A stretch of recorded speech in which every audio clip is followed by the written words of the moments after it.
Bom dia, agora nós vamos resolver a questão 118 do Enem, prova cinza 2020. Questão 118. Os manuais do refrigerador apresentam a recomendação de que o equipamento não deve ser instalado próximo às fontes de calor, como fogão e aquecedores, ou em local onde incida diretamente a luz do sol. A instalação em local inadequado prejudica o funcionamento do refrigerador e aumenta o consumo de energia. O não atendimento dessa recomendação resulta no aumento do consumo de energia porque o fluxo de calor por condução no condensador sofre considerável redução. Vamos parar para pensar. Como que funciona o processo de condensação, né? Que é o processo que o condensador realiza, assim como a liquefação. O condensador, ele vai resfriar certo líquido, certo? Para que toda aquela vaporização existente se retorne em água, ou seja, o processo de liquefação. Então, se tecnicamente a gente está com uma substância que não está sendo gelada, ou seja, o refrigerador está tendo dificuldade para trabalhar, obviamente. Então, o fluxo de calor não tem como sofrer redução, porque o fluxo de calor sofreria redução caso a substância tivesse sido resfriada, certo? Como não foi o caso aqui. B. A temperatura da substância refrigerante no condensador diminui mais rapidamente. Tecnicamente, sim, mas vamos pensar comigo.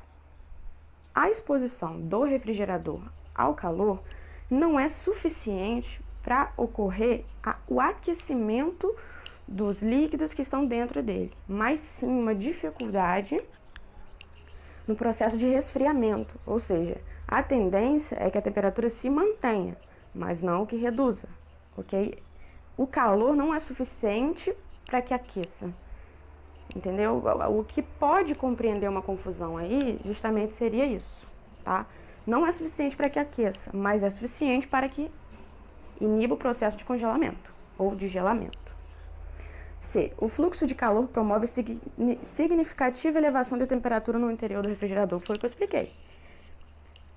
O fluxo de calor não é suficiente para poder aumentar, né, a temperatura interna, mas pode ser que ele dificulte o trabalho do refrigerador, ok? A liquefação da substância refrigerante no condensador exige mais trabalho do compressor, com certeza, porque como eu falei, como que o condensador trabalha? Ele trabalha com resfriamento dos líquidos, resfriamento dos vapores para que retornem e sejam líquidos novamente, certo? É o processo inverso. Lembra que existe o processo do gelo sólido, da água, do vapor. Para a gente estar no vapor e retornar à água, a gente tem que fazer o quê?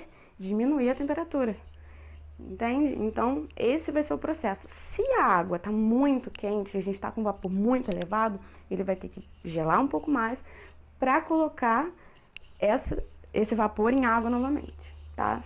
Espero que tenha dado para compreender. É um bem conceitual, conceito de fluxo de calor. Espero que vocês já tenham, né, tido um contato prévio para que a gente possa estar conversando sobre isso agora. E a alternativa aí, né? As correntes de convecção nas proximidades do condensador ocorrem com maior dificuldade. Bom, o que são as correntes de convecção, né? O ar frio tende a descer e o quente a subir por ser menos denso. Acredita-se, né, que dentro desse processo, como eu falei com vocês, não há um aumento da temperatura no interior. Se a gente está partindo dessa premissa, que não é suficientemente grande para poder aumentar a temperatura, essa premissa não é verdadeira. Compreende? E caso fosse, tenderia a aumentar. E a dificuldade das correntes de correrem seria grande porque o vapor quente tomaria todo o congelador, todo o refrigerador. Tá, então vamos lá. A alternativa correta é a D. Espero que tenha dado para compreender. É um pouco confuso, sim, porque são coisas bem conceituais, mas é isso. A alternativa D. A liquefação da substância refrigerante no condensador exige mais trabalho do compressor. Entenderam por quê? Porque ela não vai estar resfriada. O processo de resfriação não vai acontecer. Então, a gente vai precisar trabalhar mais para reduzir a temperatura do vapor para que ele retorne à água novamente. Muito obrigada.